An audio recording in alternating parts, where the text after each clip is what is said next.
Unsure of your dream? Study abroad destination? Clear your doubts. Videsh Consult. Call 9676502888. అందరికీ నమస్కారం. నేను Swaroopa Potlapalli. Welcome to we for women. ఇప్పుడు ఎవరి నోట విన్నా అమెరికా, డొనాల్డ్ ట్రంప్ పేర్లే ఎక్కువగా వినిపిస్తున్నాయి. అమెరికా వెళ్లి సాఫ్ట్వేర్ ఉద్యోగాలు చేసే ఇండియన్స్ చాలా మందే ఉంటారు. కానీ ఆ దేశంలో లా ప్రాక్టీస్ చేసే ఇండియన్స్ చాలా తక్కువ మంది. ఇక ఇమిగ్రేషన్ అటార్నీస్ గా పనిచేసే వాళ్ళు అయితే ఫింగర్ టిప్స్ మీద మనం లెక్క పెట్టవచ్చు. మన తెలంగాణకు చెందిన జనిత కంచర్ల గారు 15 ఏళ్లకు పైబడి అక్కడ ఇమిగ్రేషన్ లాయర్ గా పనిచేస్తున్నారు. ప్రస్తుతం జనిత గారు నాతో పాటు ఉన్నారు. ఆవిడతో మాట్లాడి అమెరికాకు సంబంధించిన ఆ లా సిస్టమ్ కి సంబంధించిన అనేక విషయాలను తెలుసుకుందాం. నమస్తే జనిత గారు. నమస్తే అండి. ఎలా ఉన్నారండి? బాగున్నాను. How are you? బాగున్నానండి. నేను కూడా. మీరు యుఎస్ లో ఎక్కడ ఉంటారు? మరి ఎందుకు వచ్చారు ఇండియాకి ఇప్పుడు? నేను యూఎస్లో వర్జీనియాలో ఉంటాను. డీసీ సబర్బ్స్ అనమాట. అండ్ దెన్ వెకేషన్ కోసం వచ్చాను నేను. So family family vacation. అలాగా. ఓకే. అయితే అసలు మీరు అమెరికా ఎందుకు వెళ్ళారు జనిత గారు? నేను ఇక్కడ లా ఎల్ఎల్బి చేస్తూ ఉన్నాను. Then I met my husband. మా హస్బెండ్ కూడా ఈజ్ మై క్లాస్మేట్ అనమాట ఫస్ట్ ఇయర్ లా స్కూల్లో. దెన్ తను యుఎస్ వెళ్ళారు. దెన్ మ్యారేజ్ అయిన తర్వాత నేను కూడా డిపెండెంట్గా వెళ్ళాను ఫస్ట్ యునైటెడ్ స్టేట్స్కి. ఆ తర్వాత F1కి కన్వర్ట్ అయ్యాను. అక్కడ LLM చేశాను, మాస్టర్స్, ఇండియానా యూనివర్సిటీ నుంచి. ఆ తర్వాత న్యూయార్క్ బార్ రాసి న్యూయార్క్ లైసెన్స్ తీసుకున్నాను. తర్వాత ప్రాక్టీస్ స్టార్ట్ చేశాను. అక్కడి జ్యుడిషియరీ సిస్టమ్ ఎలా ఉంటుంది? మనలాగే ఉంటుందా లా సిస్టమ్ అనేది? అంటే జిల్లా కోర్ట్స్, హై కోర్ట్స్, తర్వాత సుప్రీం కోర్ట్ లాగా ఉంటుందా? అక్కడ ఎలా ఉంటుందండి హైరార్కీ? హైరార్కీ సిమిలర్గా ఉంటుంది. ఎస్పెషలీ మనది ఇండియన్ లా వచ్చేసి కామన్ లా బేస్డ్. సో సిమిలర్గా యునైటెడ్ స్టేట్స్ కూడా అంతే కామన్ లా బేస్డ్. బట్ అది చాలా అడ్వాన్స్డ్ అనమాట. చాలా అంటే రూల్స్ అండ్ రెగ్యులేషన్స్ అంటే లయబిలిటీస్ ఎక్కువగా ఉంటాయి. సో అది బాగా advanced. But it's all based on basic rules, common లా కాబట్టి ఇట్ ఈజ్ ఈజియర్ టు అంటే కంపేర్. సో ఇక్కడ ఎలా ఉంటుందో అక్కడ కూడా అలాగే ఉంటుంది. But as I said much more advanced. మీరు ఇప్పుడు ఇమిగ్రేషన్ అటార్నీగా పనిచేస్తున్నారు. ఎందుకు మీరు ఈ సెక్టార్ని ఇటువైపు ఎంచుకున్నారు? నేను ఫస్ట్ లైసెన్సింగ్ చేసిన తర్వాత I started my practice with family law in corporations, trust and wills, and then డిఫరెంట్గా అలా స్టార్ట్ చేశాను. బట్ నేను myself went to that country ఒక ఇమిగ్రెంట్గా. సో డిపెండెంట్గా H4లో వెళ్ళాను. ఆ తర్వాత F1కి కన్వర్ట్ అయ్యాను. సో ఇలా అంటే ఆ ప్రాసెస్లో I thought it gave me lil bit of satisfaction. అంటే ఓకే, నేను ఇందులో ప్రాక్టీస్ చేస్తే ఎలా ఉంటుంది. సో అఫ్కోర్స్ నేను అది స్టార్ట్ చేసిన ఒక ఇయర్ అండ్ హాఫ్ తర్వాత కంప్లీట్గా I focused my practice on immigration. అంటే మీరు being an immigrant, going through the procedural personally, and you want to help the fellow immigrants. So అలా మొదలైంది జర్నీ. అండ్ అలా మొదలుపెట్టి అట్లాగే 15+ ఇయర్స్ నుంచి ఐఎమ్ ప్రాక్టీసింగ్ ఇమిగ్రేషన్ లా. మీరు ఇండివిజువల్ క్లయింట్స్తో వర్క్ చేస్తుంటారా, లేదంటే ఆర్గనైజేషన్స్, కంపెనీస్తో వర్క్ చేస్తారా? నేను యూజువల్గా బిజినెస్ ఇమిగ్రేషన్ ఎక్కువ ప్రాక్టీస్ చేస్తాను. 80% of my practice is business immigration. అంటే ఇప్పుడు H1Bకి అక్కడికి వస్తారు కదా, వీళ్ళు ఒక కంపెనీ ద్వారా అప్లికేషన్స్ పెట్టుకుంటారు. సో నేను ఆ కంపెనీస్ని రిప్రజెంట్ చేస్తాను. అండ్ అట్లాగే at the same time I also practice family related immigration. అంటే ఫ్యామిలీ లా కాదు, ఇది ఫ్యామిలీ రిలేటెడ్. ఇప్పుడు ఒక సిటిజన్ ఉన్నారనుకోండి, యునైటెడ్ స్టేట్స్ సిటిజన్. ఇప్పుడు ఆ అబ్బాయి ఉంటే ఇక్కడ వచ్చి ఇండియన్ అమ్మాయిని పెళ్లి చేసుకొని అక్కడికి తీసుకురావాలంటే ఆ ప్రొసీజర్, ఆ పేపర్ వర్క్ చేస్తాను, ఫ్యామిలీ బేస్డ్. లేదు సిస్టర్స్ బ్రదర్స్ అక్కడ ఉండి వాళ్ళ సిస్టర్స్ బ్రదర్స్ని స్పాన్సర్ చేయాలి అంటే గ్రీన్ కార్డ్స్కి, లేదు పేరెంట్స్ని స్పాన్సర్ చేయాలి అంటే ఇలా, దట్స్ కాల్డ్ ఫ్యామిలీ అంటే ఫ్యామిలీ బేస్డ్ ఇమిగ్రేషన్. సో అది కూడా ప్రాక్టీస్ చేస్తాను నేను. అయితే ఇప్పుడు మీరు చెప్పారు కదా, నేను ఫ్యామిలీ లా కూడా ప్రాక్టీస్ చేశాను అని చెప్పి, లేదంటే వైఫ్ అండ్ హస్బెండ్ ఇక్కడికి రావడానికి అవన్నీ కూడా లా పేపర్స్ మీద వర్క్ చేస్తాను అని. ఎప్పుడైనా ఇష్యూస్ ఏమైనా మీ దగ్గరికి వచ్చాయా? అంటే అంతా బాగుంటే అందరూ హ్యాపీ, కానీ ఒక్కోసారి అక్కడికి వెళ్ళిన తర్వాత మన ఇండియన్స్ ముఖ్యంగా అమ్మాయిల్ని ఇబ్బంది పెట్టడం లాంటివి కూడా కొన్ని కేసెస్ మనం వింటూ ఉంటాం. ఇక్కడ ఉన్నప్పుడు వేరుగా ఉంటుంది, అక్కడికి వెళ్ళిన తర్వాత కూడా డౌరీ హెరాస్మెంట్ లాంటి కేసెస్ ఉంటాయి. ఏవైనా మీ దగ్గరకు వచ్చాయా అలాంటివి? అంటే అవి కన్సల్టేషన్స్ చేస్తూ ఉంటాను. యాజ్ ఐ సెడ్, ఎందుకంటే అది ఇప్పుడు state to state law differ అవుతుంది యూఎస్‌లో. ఇప్పుడు న్యూ జెర్సీలో ఉండేవాళ్ళు వర్జీనియా అటార్నీ రిప్రజెంట్ చేయలేరు. ఎందుకంటే అది ఫ్యామిలీ లా అవుతుంది. సో నేను ఇమిగ్రేషన్ అంటే it's a federal law. So through out all స్టేట్స్‌లో ప్రాక్టీస్ చేసుకోవచ్చు.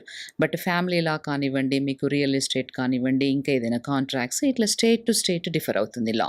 సో అందుకని అంటే వచ్చినప్పుడు ప్రొసీజరల్‌గా కొంత కన్సల్టేషన్ చేస్తాము. But I don't practice that side of the law. అంటే వాళ్ళని డివోర్స్‌లో కానీ ఇట్లా రిప్రజెంట్ చేసేది.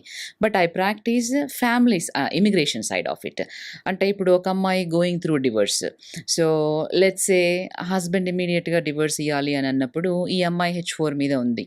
అండ్ అమ్మాయి చేంజ్ ఆఫ్ స్టేటస్ నేను చదువుకోవాలనుకుంటుంది. వెనక్కి రావాలా తనకి ఇష్టం లేదు. ఒకవేళ ఇంకా కంటిన్యూ చేయాలనుకుంటుంది చదువు అక్కడే ఉండి. సో జడ్జ్‌కి ఏంటి అనంటే యూ హ్యావ్ టు, అంటే వాళ్ళకి ఇమిగ్రేషన్ మీద నాలెడ్జ్ ఉండే అవకాశం లేదు. సో అప్పుడు జడ్జ్‌కి చెప్పాలి మనం. అంటే ఈ అమ్మాయికి ఇమ్మీడియేట్‌గా వేరే స్టేటస్‌కి వెళ్ళాలి అంటే కొంత టైం పడుతుంది.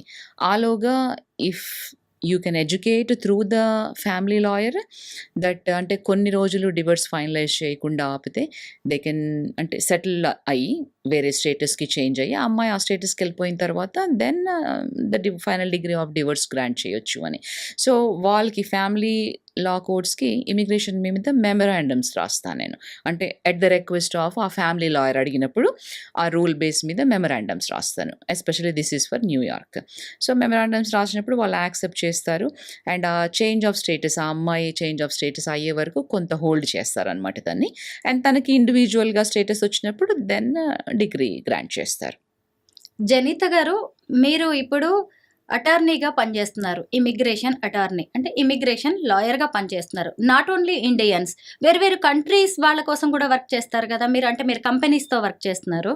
యాహ్! Of course. అంటే ఇమిగ్రేషన్ లా అంటే ఐ రిప్రజెంట్ ఎనీబడీ. అంటే అక్కడికి యునైటెడ్ స్టేట్స్‌కి వచ్చే ఇమిగ్రెంట్స్ ఫ్రమ్ డిఫరెంట్ కంట్రీస్‌ని రిప్రజెంట్ చేస్తాను. సో మా దగ్గరికి ఎవరొచ్చినా కూడా వి వాంట్ టు, అంటే మాకు పలానా కావాలి అని అన్నప్పుడు అది మా ఫ్రేమ్‌వర్క్‌లో ఉంటే డెఫినిట్‌గా we will represent. So different countries నుంచి డాక్టర్స్ కానివ్వండి, ఇప్పుడు ప్రొఫెసర్స్ కానివ్వండి, యూనివర్సిటీలో చేసేవాళ్ళు, ఎక్కువగా IT related. Most of the practice is IT related.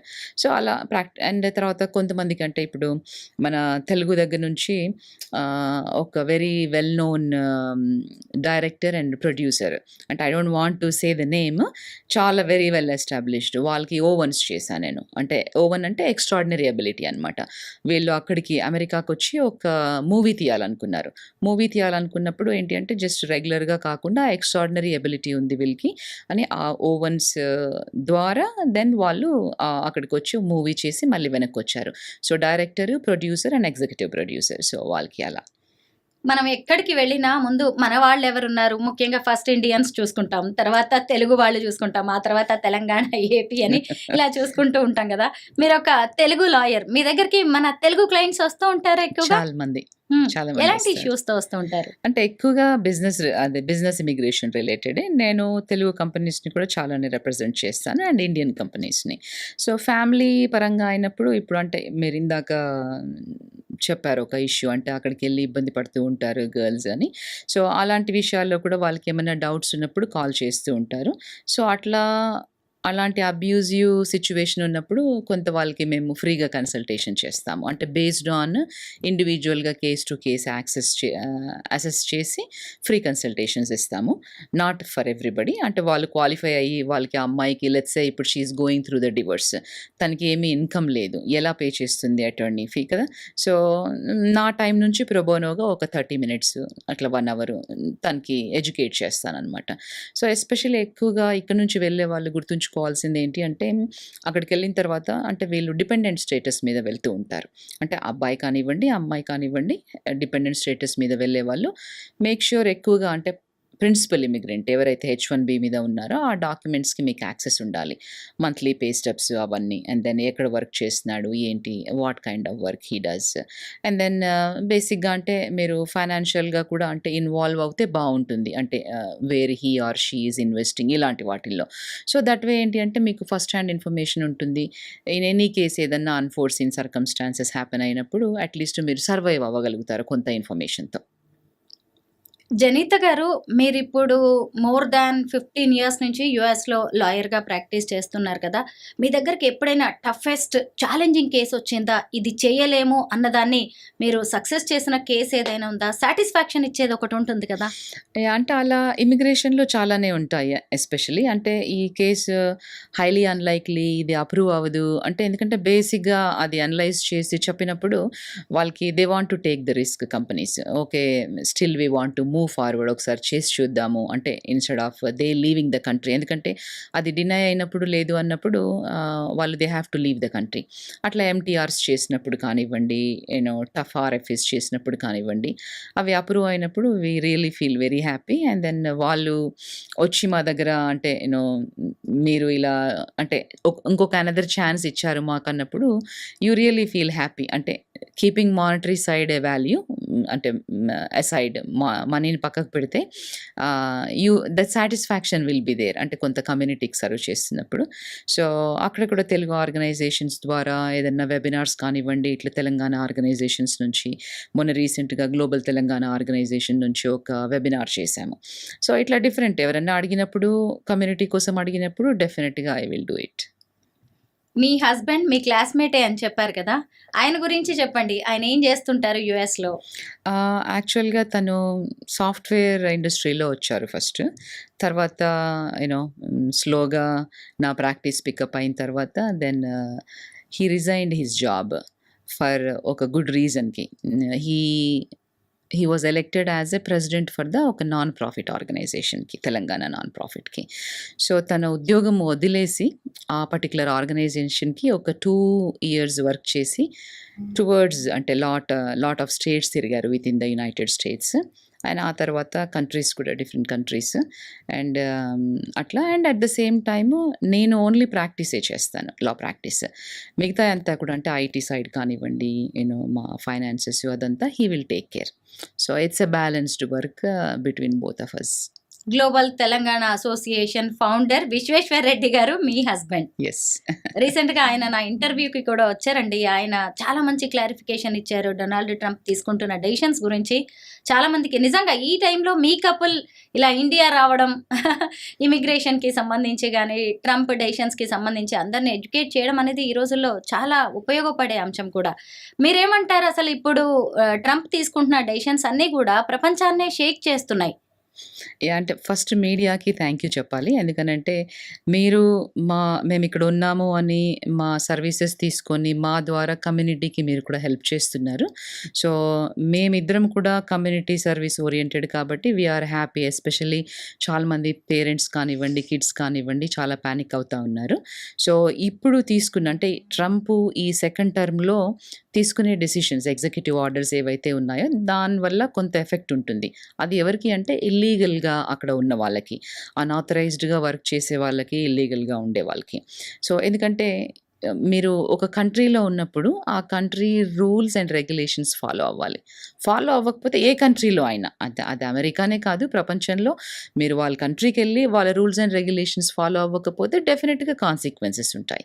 So, సిమిలర్‌గా ఇప్పుడు అక్కడ అదే చేస్తా ఉన్నారు. అంటే స్టూడెంట్స్ ఎక్కువగా ఇక్కడ నుంచి వెళ్ళి అన్‌ఆథరైజ్డ్ వర్క్ ఏదన్నా చేస్తా ఉంటే వాళ్ళు ఇంకా స్టాప్ చేయాలి. అంటే స్టూడెంట్స్ అంటేనే అంటే మనం స్టూడెంట్ అని అంటున్నాము. అంటేనే చదువుకోవడానికి ఎళ్లారు వాళ్ళు అక్కడ పని చేయడానికి కాదు. సో, వర్క్ వీసాస్‌లో అంటే H1Bస్‌లో ఇట్లా వెళ్ళే వాళ్ళని వాటిని వర్క్ వీసాస్ అంటాం మనం. సో, అట్లా కాకుండా స్టూడెంట్ వీసా మీద వెళ్లారు కాబట్టి మీరు ఎక్కువగా ఎడ్యుకేషన్ మీద ఫోకస్ చేయండి. అండ్ దెన్ ఒకసారి ఎడ్యుకేషన్ అయిపోయాక సక్సెస్‌ఫుల్‌గా then you will have good career opportunities for you. So, లాకి కంప్లై అవ్వండి. రూల్స్ అస్సలు వయలేట్ చేయొద్దు. అండ్ దెన్ ఇక్కడ ఉండి మీ పేరెంట్స్ చాలా టెన్షన్ పడుతూ ఉంటారు. మా అబ్బాయి కానీ, మా అమ్మాయి కానీ ఎలా ఉన్నారు? చాలామంది ఈ మధ్యలో నన్ను కామన్‌గా ఒక క్వెషన్ అడుగుతున్నారు. మా వాళ్ళు అక్కడ ఉన్నారు, ఇలా వాళ్ళందరూ వెనక్కి వచ్చేస్తారా అని. సో అది చాలా ఫన్నీగా అనిపించింది నాకు. ఎందుకంటే అక్కడ ఉన్న వాళ్ళందరినీ రూల్స్కి కంప్లై అయ్యే వాళ్ళని ఎవరిని వెనక్కి పంపించరు. ఓన్లీ ఎవరైతే అన్ఆథరైజ్డ్గా వర్క్ చేస్తున్నారో, లీగల్ డాక్యుమెంట్స్ లేకుండా ఎవరైతే ఉన్నారో వాళ్ళని మట్టుకే పంపిస్తారు. మిగతా వాళ్ళందరూ అక్కడే ఉంటారు. అండ్ ఎస్పెషల్లీ ఇండియన్స్ అనగానే చాలా హార్డ్ వర్కింగ్ నేచర్ ఉంటుంది వాళ్ళకి. అండ్ ఎకానమీకి చాలా కాంట్రిబ్యూట్ చేస్తారు. వాళ్ళు కంపెనీస్ పెట్టనివ్వండి, బిజినెసెస్ పెట్టనివ్వండి, డిఫరెంట్ వేస్లో ఎకానమీకి చాలా కాంట్రిబ్యూట్ చేస్తారు. ట్యాక్సెస్ అంటే ఎంప్లాయ్మెంట్ జనరేట్ చేస్తూ ఉంటారు. సో ఆ ఆస్పెక్ట్లో కూడా మనం చూడాలి. వాళ్ళందరూ అలాగే ఉంటారు. ఓన్లీ ఎవరైతే రూల్స్ ఫాలో అవ్వకుండా ఉన్నారో వాళ్ళు మటుకే వెనక్కి వచ్చేస్తారు. ఇప్పుడు జన్మతః వచ్చే పౌరసత్వాన్ని కూడా రద్దు చేస్తున్నారు ట్రంప్. అంటే అది ఇప్పుడు కొద్ది రోజుల పాటు హోల్డ్ చేశారు, అక్కడ కోర్ట్సే వాటిని ఒప్పుకోలేదు. మీరేమంటారు? ఎందుకంటే మీరు ఒక ఇమిగ్రేషన్ అటార్నీ కదా, దీని మీద మీ అభిప్రాయం ఏంటి? అంటే ఇది ఆల్రెడీ ఇంతకుముందు ఒకసారి సుప్రీం కోర్టులో అప్హెల్డ్ చేశారు. అంటే జన్మతః వచ్చే సిటిజన్షిప్ని, బర్త్ రైట్ సిటిజన్షిప్ని అలా ఇవ్వాలి అనేది. బట్ ఇప్పుడు ఉన్న ప్రెసిడెంట్కి ఒక డిఫరెంట్ పర్స్పెక్టివ్ ఉంది దాని మీద. అందుకని బర్త్ రైట్ సిటిజన్షిప్ రద్దు చేస్తూ ఒక ఎగ్జిక్యూటివ్ ఆర్డర్ చేశారు.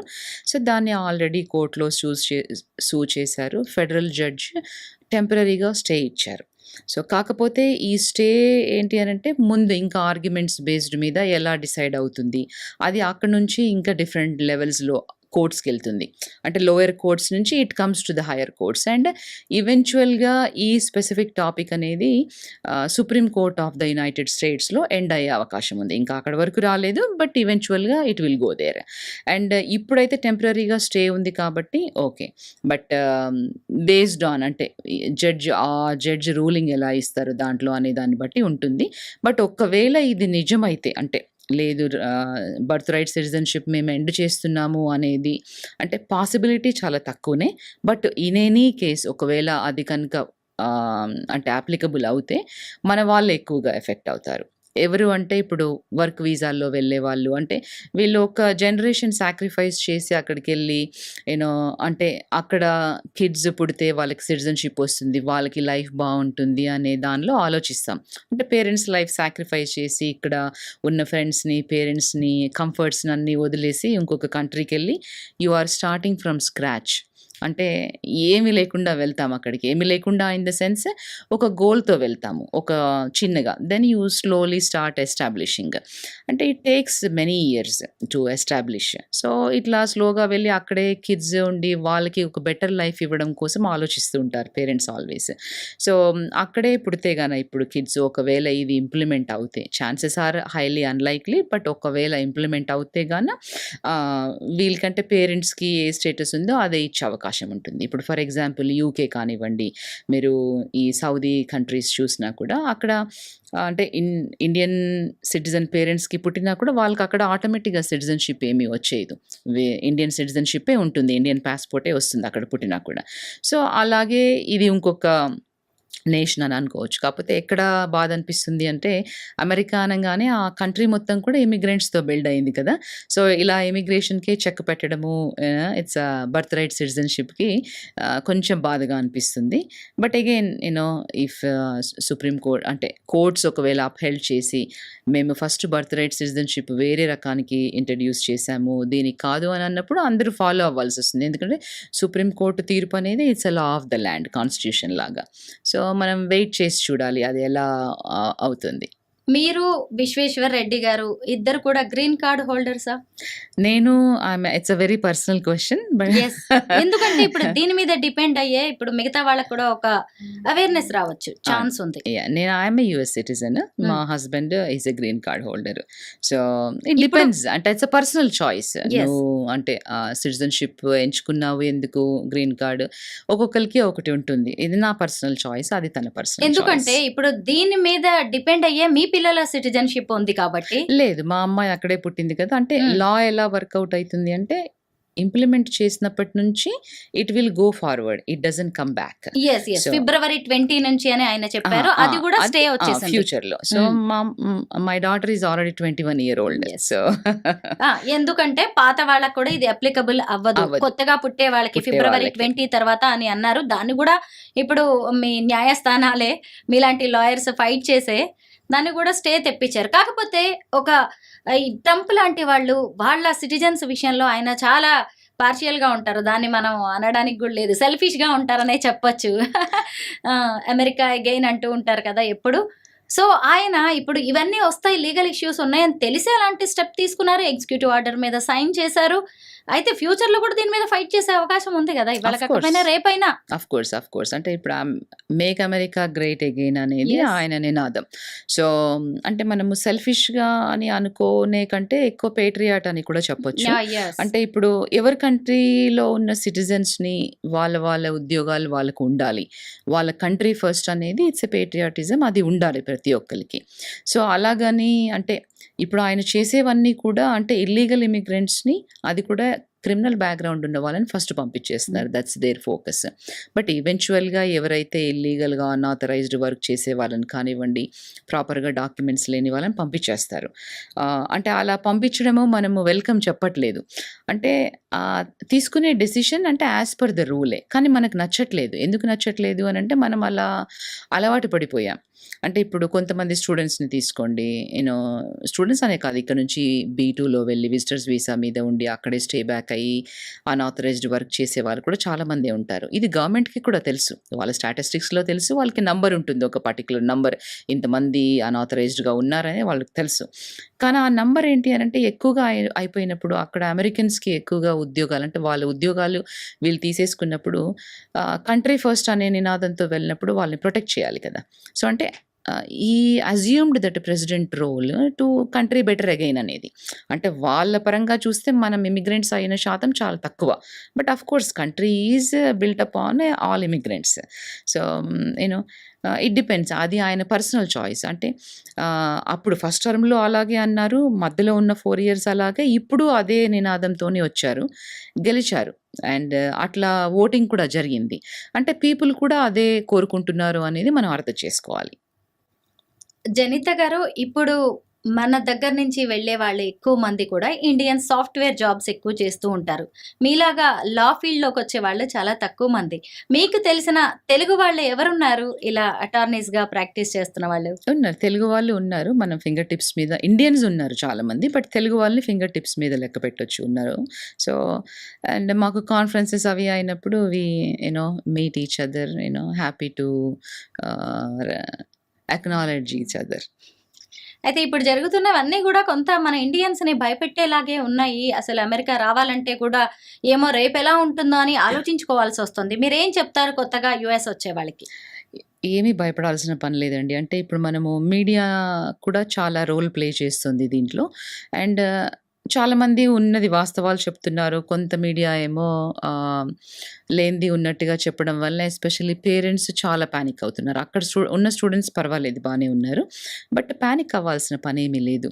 మీరు ఎంచుకున్న దానికోసం, గోల్ కోసము మీరు ప్రాపర్‌గా రూల్స్ ఫాలో అయ్యి, ఆ కంట్రీ లాస్‌కి కంప్లై అయ్యి ఉంటే చాలా బ్రైట్ ఫ్యూచర్ ఉంటుంది. ఇప్పుడు నేను కూడా ఒక ఇమిగ్రెంట్ లాగా వెళ్ళాను. సో, చదువుకున్నాను. తర్వాత నా ఓన్ ప్రాక్టీస్ స్టార్ట్ చేశాను. సో, అంటే అది టైం పడుతుంది. కానీ మీ గోల్ మాత్రం మీరు రీచ్ అవుతారు. అండ్ వండర్‌ఫుల్ లైఫ్ ఉంటుంది రూల్స్‌కి కంప్లై అవుతే గనక. సో, అంటే మీరు wrong side of the coin కాకుండా right side of the coin చూడండి. పాజిటివ్‌గా చూడండి. ఎస్పెషల్లీ పేరెంట్స్ కూడా. అంటే పేరెంట్స్ పర్స్పెక్టివ్ కూడా కొంత చేంజ్ అవ్వాలి. అంటే మా అబ్బాయి అక్కడికెళ్ళి అక్కడే పని చేస్తూ అక్కడే ట్యూషన్ ఫీజు కట్టేసుకుంటాడు. వాళ్ళే కట్టేస్తారు అనేది అది తప్పు. పేరెంట్స్ కూడా రియలైజ్ అవ్వాలి అది. అంటే మీకు అక్కడికి పంపించి వాళ్ళని చదివించే స్తోమత ఉంటే పంపించండి. లేదు అంటే వాళ్ళు ఇలా పార్ట్ టైమ్స్ జాబ్ చేసి రాంగ్ చాయిస్ యూటిలైజ్ చేసుకొని, అంటే రాంగ్ ఛానెల్స్ యూటిలైజ్ చేసుకొని వాళ్ళే ప్రాబ్లమ్‌లో పడతారు. ఎందుకంటే ఆల్రెడీ ఇక్కడ ఒక 4 ఇయర్స్ ఇంజినీరింగ్ అవి చేసుంటారు. కష్టపడి ఉంటారు దానికి, రైట్? ఆ 4 ఇయర్ డిగ్రీ చేస్తే వాళ్ళకి ఒక జాబ్ కూడా ఇక్కడ వస్తుంది. అది కాదని ఇంకా ఫర్దర్ స్టడీస్‌కి వెళ్ళాలి అనుకుంటున్నారు అంటే స్టూడెంట్స్ గోల్ ఓరియెంటెడ్‌గానే ఉంటారు. అలా అని అందరూ అలా ఉన్నారు అని చెప్పలేము. సో, ఇట్స్ కేటగరికల్‌గా అంటే పర్సనల్ చాయిస్. కొంతమంది మటుకు చాలా అంటే మంచి జీపీఏతో గ్రాడ్యుయేట్ అవుతారు. మంచి జాబ్స్‌లో సెటిల్ అవుతారు. బ్రైట్ ఫ్యూచర్ ఉంటుంది. సో, కొంతమంది మటుకు అది మీట్ అవ్వలేకపోయినప్పుడు సో, ఇలా సైడ్ ట్రాక్ అయ్యి పార్ట్ టైమ్‌గా చేసుకొని అన్‌ఆథరైజ్డ్‌గా తర్వాత డాక్యుమెంట్స్ ఏమీ లేకుండా ఇల్లీగల్ అయిపోవడము అది. సో, పేరెంట్స్ కూడా అప్పుడప్పుడు మాట్లాడుతూ ఉండాలి. పిల్లలతో. సో, వాళ్ళకి మీరు కూడా చెప్పాలి. ఎందుకంటే పేరెంట్స్ మాట అందరూ వింటారు. పిల్లలందరూ వింటారు కాబట్టి తప్పకుండా మీరు రోల్ ప్లే చేసి చెప్పండి. అంటే ఇక్కడ కూడా బానే ఉన్నాయి ఇండియాలో కూడా. అంటే అన్ని రిసోర్సెస్ ఇప్పుడు మంచి ఇన్‌స్టిట్యూషన్స్ ఉన్నాయి. మంచి రిసర్చ్ ఇన్‌స్టిట్యూషన్స్ కూడా ఉన్నాయి. కాపోతే అక్కడికి అమెరికాకే వెళ్ళాలి అని అనుకుంటే మటుకు ఫైనాన్షియల్‌గా అంటే మీ పేరెంట్స్ సపోర్ట్ చేస్తారా? మీరు లోన్స్ ద్వారా తీసుకుంటారా? ఆ మనీనే యుటిలైజ్ చేయండి మీరు చదువుకోవడానికి. అక్కడ వర్క్ ఆథరైజేషన్ లేకుండా ఫుల్ టైమ్‌గా మీరు చదువుతూ వేరే బయట పని చేయొద్దు. సో, ఫుల్ టైమ్ స్టూడెంట్‌కి యూజువల్‌గా 20 అవర్స్ పార్ట్ టైమ్ అనేది క్యాంపస్‌లో వర్క్ చేసుకోవచ్చు. సో, అలా క్యాంపస్‌లో చేసుకోండి. But not outside. Don't violate any rules. Comply అవ్వండి 100% ఇమిగ్రేషన్ రూల్స్‌కి. అప్పుడు then you will really see a very bright future. Janitha garu, ఏ కంట్రీకైనా ఏ సొసైటీకైనా స్ట్రాంగ్ విమెన్ చాలా అవసరం. మీరు ఇప్పుడు యుఎస్లో చాలా కాలంగా ఉంటూ అనేక దేశాలకు చెందిన మహిళల్ని చూస్తున్నారు. అక్కడి ఫారిన్ విమెన్కి మన ఇండియన్ విమెన్కి తేడా ఏంటి? ఇప్పుడు ఈ జనరేషన్‌కి పెద్దగా తేడా లేదండి. అంటే మేబీ ఒకప్పుడు ఒక 40, 50 ఇయర్స్ బ్యాక్ వెళ్ళినప్పుడు ఉండేదేమో. బట్ ఇప్పుడు అందరూ చదువుకుంటున్నారు. అమ్మాయిలు ఇక్కడ కూడా ఈక్వల్‌గా హార్డ్ వర్క్ చేస్తున్నారు. అక్కడ కూడా అంతే. పొద్దున్న లేసినప్పటి నుంచి పరిగెత్తడం. అంటే వాళ్ళు వర్క్ మేనేజ్ చేస్తున్నారు, ఫ్యామిలీ మేనేజ్ చేస్తున్నారు అండ్ కిడ్స్‌ని అన్ని యాక్టివిటీస్‌లో. So, they are balancing very good. And ఇక్కడ ఎస్పెషల్లీ హెల్ప్ ఉంటుంది బాగా. అంటే ఇప్పుడు పేరెంట్స్ కానివ్వండి, ఇన్‌లాస్ కానివ్వండి, లేదు మెయిడ్స్ బాగా హెల్ప్ అవైలబుల్ ఉంటుంది కాబట్టి దట్ ఈస్ అనదర్ రీజన్. అక్కడ కొంచెం హెల్ప్ తక్కువ. తక్కువ ఇన్ ద సెన్స్ అంటే యూ హ్యావ్ టు ఆహ్, అంటే ఒక కేర్‌ఫుల్‌గా డెసిషన్ మేక్ చేయాల్సుంటుంది. So, but I don't see any big difference. So, ఈక్వల్‌గా అంటే ఈ జనరేషన్‌తో మాట్లాడుతున్నాను నేను. సో, ఈ generation kids they have clarity. And they have ambitions, they have goals, especially అమ్మాయిలు. So, I'm really happy to see them. అంటే నాకు ఇలా చేయాలనుంది, నేను ఇలా అవ్వాలనుకుంటున్నాను, దిస్ ఈజ్ మై గోల్. అంటే ఒక లాంగ్ టర్మ్ గోల్స్ ఉన్నాయి వాళ్ళకి. అంటే అన్ని రంగాల్లో అంటే డాక్టర్, లాయర్, బిజినెస్‌లో కానివ్వండి, ఐటీలో కానివ్వండి, వాళ్ళ ఓన్ బిజినెసెస్. అంటే ఇప్పుడు మీరు ఇక్కడ కూడా చూస్తే వుమెన్ చాలామంది ఉద్యోగం చేస్తూనే, ఇల్లు నడుపుతూనే ఇట్లా బొటీక్స్ అని అలా అంటే రకరకాలుగా అంటే ఏదో ఒకటి చేయాలి అనేది బాగా ఉంది వుమెన్‌కి. అండ్ అది వాళ్ళ ఫ్యామిలీ కూడా రికగ్నైజ్ చేసి, సపోర్ట్ చేసి ఒక చిన్న ముందుకి ఒక పుష్ ఇచ్చారంటే they will really make wonders. Please do that. ఇండియన్స్‌ని అమెరికన్స్ ఎలా చూస్తూ ఉంటారు? అంటే మన దేశస్తుల మీద వాళ్ళకుండే జనరల్ ఒపీనియన్ ఏంటి? జనరల్ ఒపీనియన్ ఇండియన్స్‌ని చాలా లైక్ చేస్తారు వాళ్ళు. ఎందుకనంటే బాగా హార్డ్ వర్కింగ్ అనేది. సో, ఇప్పుడు మీరు అంటే ఒకప్పుడు బాగా డాక్టర్స్ ఎళ్ళేవాళ్ళు కదా! చాలామంది ఇండియన్ డాక్టర్స్‌ని ఇష్టపడతారు. సో, వెల్ రెనౌన్డ్ డాక్టర్స్ ఉన్నారు. మంచి స్పెషలైజేషన్స్‌లో సెటిల్ అయిన వాళ్ళున్నారు. ఇప్పుడు మీరు చాలా టాప్ కంపెనీ సీఈఓస్ తీసుకుంటే కూడా మన వాళ్ళే ఉన్నారు. ఇండియన్స్, తెలుగు వాళ్ళున్నారు. సో, అట్లా అంటే బాగా సెటిల్ అయ్యి మంచి బిజినెస్ చేస్తూ కొత్త బిజినెస్ ఆపర్చునిటీస్ చేస్తూ, ఎంప్లాయ్‌మెంట్స్ క్రియేట్ చేస్తూ ఎకానమీకి, యూఎస్ ఎకానమీకి చాలా కాంట్రిబ్యూట్ చేస్తున్నారు. అండ్ అలాగే అక్కడి నుంచి అంటే ఆఫ్‌షోర్ ఆఫీసెస్ అని ఇక్కడ ఎస్టాబ్లిష్ చేస్తూ, ఇక్కడ బిజినెస్‌ని కూడా అంటే ఇక్కడ ఎకానమీకి కూడా గ్రోత్‌కి కూడా వాళ్ళు కాంట్రిబ్యూట్ చేస్తున్నారు. సో, మనం వాళ్ళందరినీ అప్రిషియేట్ చేయాలి. థ్యాంక్ యూ సో మచ్ జనిత గారు. వెల్కమ్ అండి. Thank you for the opportunity.